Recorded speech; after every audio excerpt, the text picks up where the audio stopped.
ये हैं हरि भगवान रस्तोगी, जो अब इस दुनिया में नहीं है, लेकिन 90 के दशक में इन्होंने एक संस्था बनाई जिनका नाम रखा वरिष्ठ नागरिक मिलन समिति।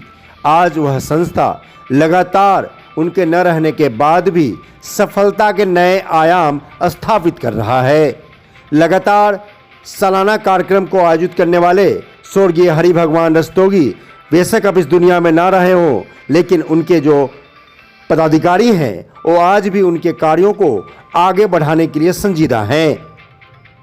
वरिष्ठ नागरिक मिलन समिति द्वारा आगामी 18 दिसंबर को एक सालाना कार्यक्रम का आयोजन के ब्लॉक के मंदिर में रखा गया है।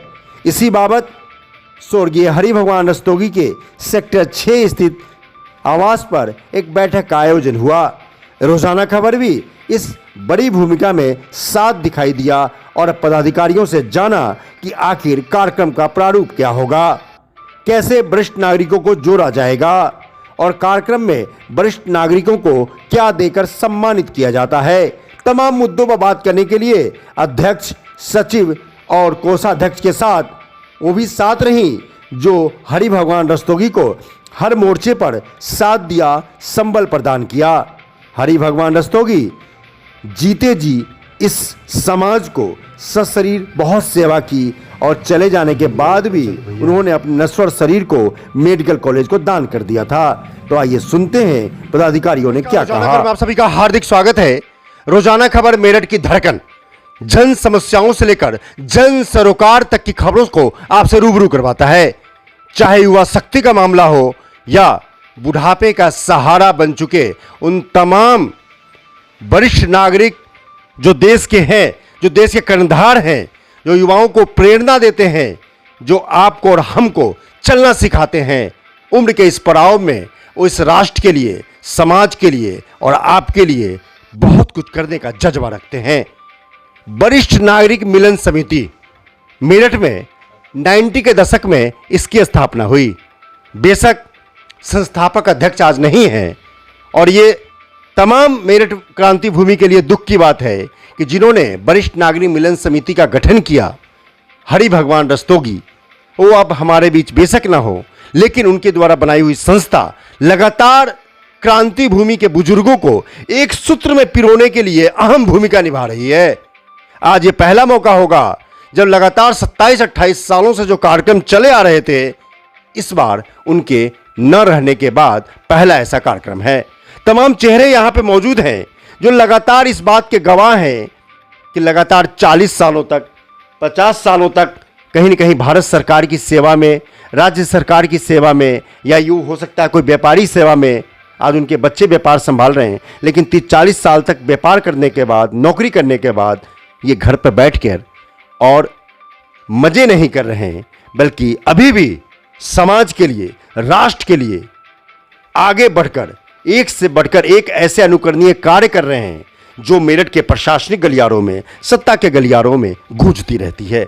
ऐसे तमाम चेहरों से हम आपको रूबरू करवाएंगे और बताएंगे कि वरिष्ठ नागरिक मिलन समिति का कार्यक्रम जो इस साल होने जा रहा है, कब है, कैसे होगा, उसका प्रारूप क्या होगा। तमाम मुद्दे बात करने के लिए हम सीधे रूबरू होते हैं संस्थापक अध्यक्ष जो रहे हैं हरि भगवान रस्तोगी, स्वर्गीय हरि भगवान रस्तोगी की पत्नी मीना रस्तोगी जी से। सबसे पहले उनके संस्मरण जानते हैं कि किस कारण से उन्होंने इस संस्था का गठन किया, क्या कारण थे, क्या जज्बा था, क्योंकि अर्धांगिनी हर पल का साथी होती हैं। नमस्कार आंटी, कैसी हैं आप? नमस्ते भैया, बहुत अच्छी हूँ मैं। तो क्या महसूस करती हैं कि जो समाज के 90 साल की उम्र तक जो इस समाज के लिए हमेशा जीवटता के साथ खड़े रहते थे, उनका अभाव कहीं न कहीं समाज को खलता होगा, आपको तो खलता ही होगा, समाज को खलता होगा? भैया उन्होंने शुरू से, उनका जब तो सर्विस में थे, गवर्नमेंट सर्विस में थे, तो मेरे नाम से जो भी लेख देते थे वो देते थे, लेकिन उनका मन था कि मैं अपने देश के लिए, अपने समाज के लिए अच्छे कार्य करूं। फिर उनका 93 में रिटायरमेंट हो गया था, लेकिन उन्होंने 90 में अपनी संस्था खोली थी और संस्था में तन मन धन तीनों से लगे रहते थे।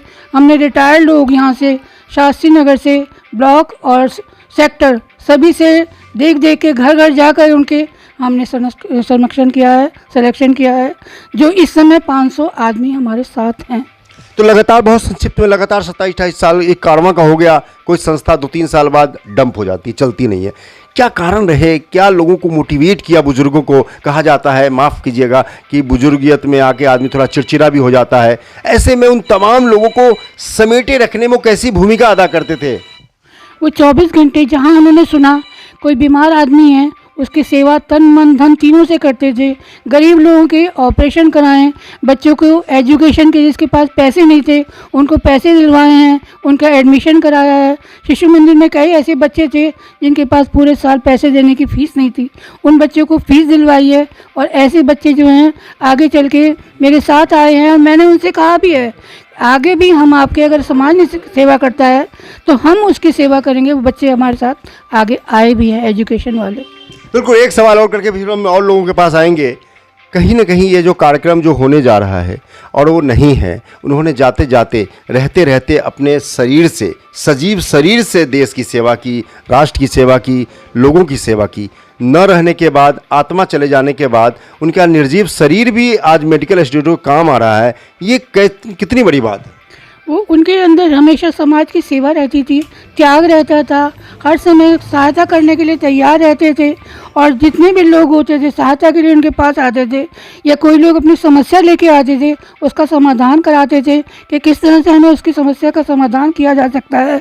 और कुछ लोग हमारे वरिष्ठ नागरिक में ऐसे आए हैं जिन्होंने उनको बहुत दुख दिया है, उनकी आत्मा बहुत दुखी है अंत में।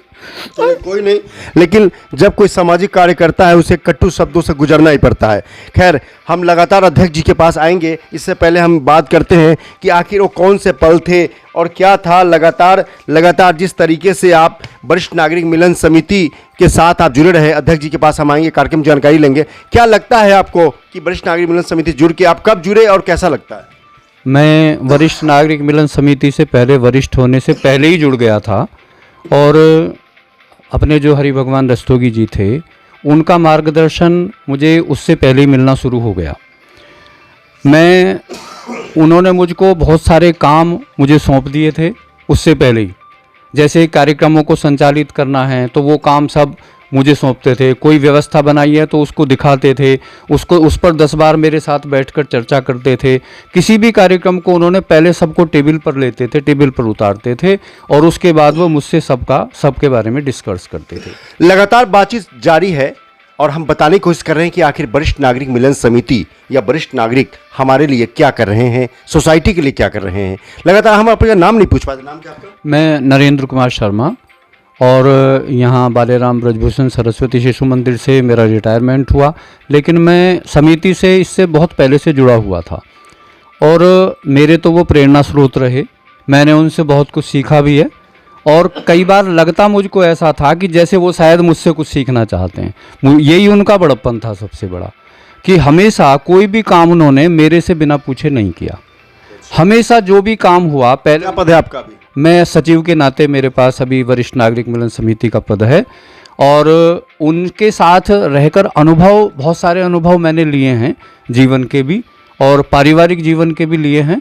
तो मेरे तो प्रेरणा स्रोत वो इसलिए हैं, आज भी हैं, पहले भी थे और आज भी मैं उन्हीं की प्रेरणा से इस समिति को आगे ले जाने का प्रयास कर रहा हूँ कि शायद मेरे ऊपर ये वर्धस्त है आज भी, कि मेरे मन में आज भी ये मैं चाहता हूँ कि ये समिति दिनों दिन उन्नति करे और आगे बढ़े, समाज में एक अपना स्थान लेकर चले और समाज में जो आज ऐसे भेड़िए लोग बैठे हैं उन लोगों के लिए एक प्रेरणा बने कि ऐसे लोग भी हो सकते हैं जो बिल्कुल ईमानदार हैं, अच्छे हैं, सच्चे हैं, वो भी एक समाज को अच्छी तरह से जोड़कर चल सकते हैं। केवल यही नहीं है कि केवल ऐसे ही लोग हैं जो केवल पैसे के बल पर या केवल अपने नाम के बल पर चलते हैं, लेकिन यहाँ ऐसे लोग हैं जो केवल अपने काम के ऊपर चलते हैं। यहाँ कोई ऐसा नहीं लगता कि मेरे पास मैं सचिव हूँ, ये अध्यक्ष हैं। सभी लोग एक साथ मिलकर काम करते हैं और सभी एक कार्यकर्ता के रूप में काम कर रहे हैं, आज भी कर रहे हैं। और इसीलिए मैं समझता हूँ कि ये समिति आगे भी बढ़ेगी और आगे अपना काम ठीक प्रकार से करेगी। लगातार हम अध्यक्ष जी से बात करेंगे और लगातार जैसा कहा कि इन्होंने जो संस्था बनाता है, जो संस्था चलाता है, उसे कटीले तारों से होकर गुजरना पड़ता है। सब कुछ रास्ता आसान नहीं होता। सामाजिक संगठन को चलाना बहुत बड़ी चुनौती होती है, क्योंकि समाज में गंदगी को फैलाने वाले बहुत लोग होते हैं, अच्छाइयों को फैलाने वाले फिंगर्स पे होते हैं। बिल्कुल, जिस तरीके से लगातार कार्यक्रम है और कार्यक्रम के बारे में हम लगातार ये बताने के लिए कार्यक्रम को आज हम परिचर्चा चला भी रहे हैं, तो हमारे साथ धूली चंद उपाध्याय जी हैं जो वरिष्ठ नागरिक मिलन समिति के अध्यक्ष हैं। हम इनसे जानने की कोशिश करते हैं कि आखिर पूरा मामला क्या है और आप कब जुड़े, आपका पद क्या है और कार्यक्रम की रूपरेखा क्या है। मैं धूलीचंद उपाध्याय किरानगर इंटर कॉलेज से प्रिंसिपल पद से रिटायर था। तो 2009 में नरेंद्र जी के माध्यम से रस्तोगी जी के साथ संपर्क हुआ और उन्होंने पहली बार ही जो हर वर्ष ये कार्यक्रम करते हैं 75 वर्ष वालों का सम्मान, उस कार्यक्रम में मुझे आमंत्रित किया और मुझे सम्मानित भी किया। उसके बाद उनके कार्यकलाप को देख करके मैं बड़ा प्रभावित हुआ और मैं इस संस्था से जुड़ने का इच्छा व्यक्त की। तो मैं 2010 से फिर इस संस्था से जुड़ा हुआ हूँ और उसके बाद लगातार उनके संपर्क में रहा। जब भी जो भी कोई दायित्व, जो भी कार्य मतलब मुझे सौंपा, मैं तत्परता से उस कार्य को करता रहा और हमेशा उनसे प्रेरणा लेता रहा।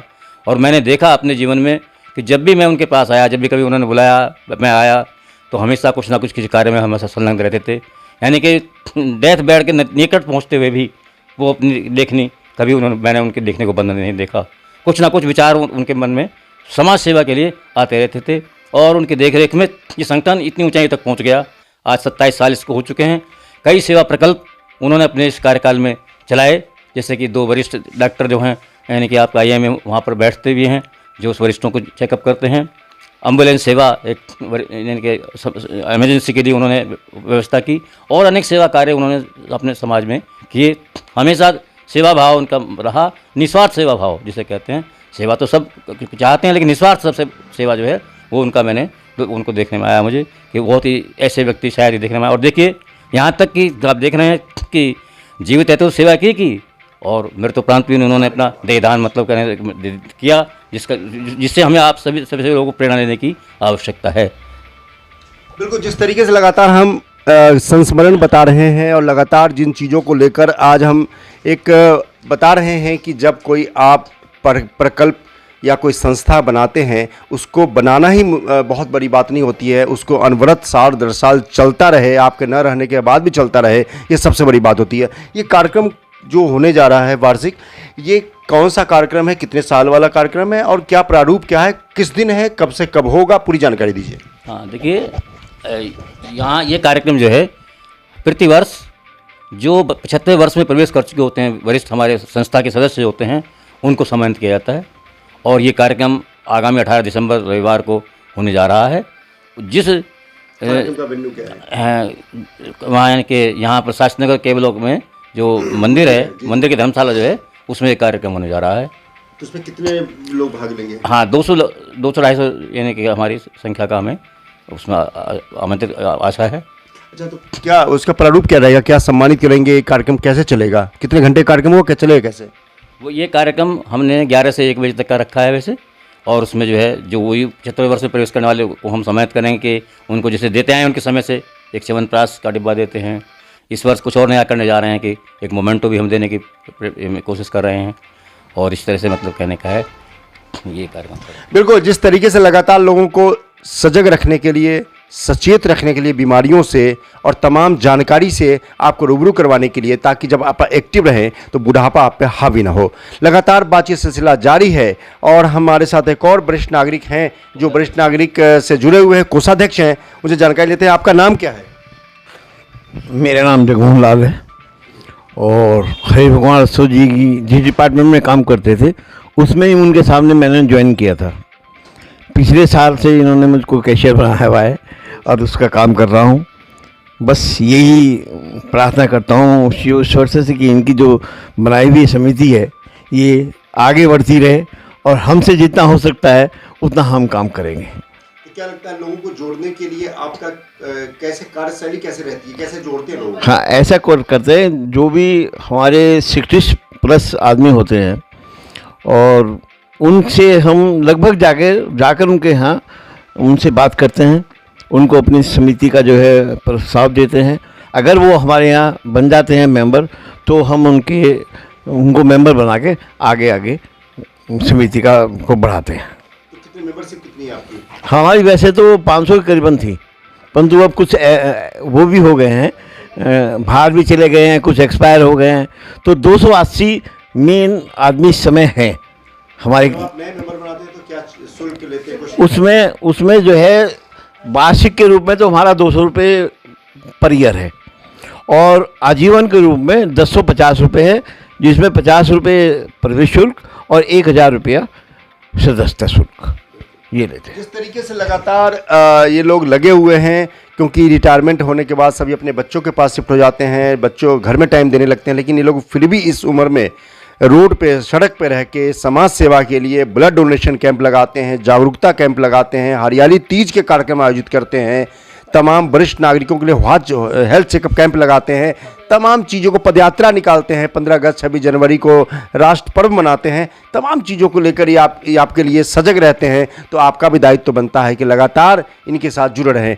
हरि भगवान रस्तोगी एक निमित्त थे, जी हाँ, वो इंसान के रूप में एक भगवान की तौर पे थे, क्योंकि जिस तरीके से उन्होंने उम्र के इस 90 के दशक को 90 उम्र में भी जिस तरह से तत्परता दिखाते थे, उनकी संजीवनी उनकी पत्नी भी थी, उनका परिवार भी था, परिवार के साथ जुड़ के वो पूरा समाज को भी परिवार मानते थे और घर को भी परिवार मानते थे।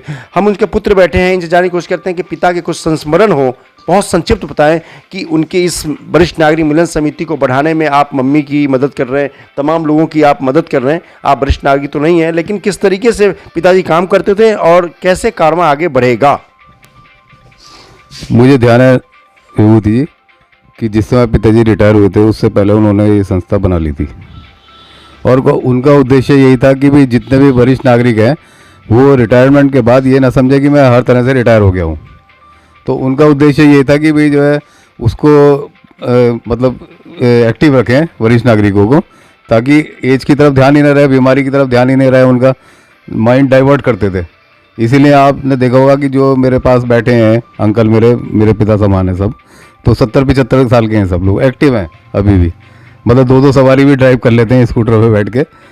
तो एक बार तो मुझे पिताजी का ही वाकया याद है कि जो बता रहे थे डी ब्लॉक में किसी अंकल के यहाँ गए थे वो एक पत्रक देने किसी प्रोग्राम का, तो वहाँ बैठे थे, तो उनका चाय कभी पीते नहीं थे किसी के घर, लेकिन उन्होंने किसी ने जरूरी उनसे कह के कि भैया आज तो रस्तोगी जी चाय पी के जाएंगे आप, तो उन्होंने चाय बनवा ली। अब वो चाय के चक्कर में चाय पीने के बैठे तो उनका पोता आ गया कि बाबा चलो मेरी साइकिल ठीक करा के लाओ पहले। तो उन्होंने कहा कि भाई जो है बेटे अब ये बाबा जी आए हैं, ये चले जाएंगे तब मैं ठीक करा लाऊंगा। तो बुजुर्गों की स्थिति ये हो जाती है कि भाई बिल्कुल ऐसे कि जैसे घर में नौकर की तरह ट्रीट करते हैं बच्चे। तो उन्होंने कहा कि बेटे जब बाबा जी चले जाएंगे तब मैं आपकी साइकिल ठीक करा लूँगा। तो वो पिताजी बोले कि भाई मैं चाय बाद में पी लूँगा, तुम इसकी साइकिल ठीक करा लो। इतनी देर में 2 मिनट बाद ही बच्चा फिर आ गया कि पापा मम्मी कह रही है जल्दी करा के लाइए ठीक पहले साइकिल मेरी ठीक। तो पिताजी ने कहा कि ऐसा ना हो तुम्हारी दाल रोटी भी बंद हो जाए, तो भैया तुम इसकी साइकिल ठीक करा लो।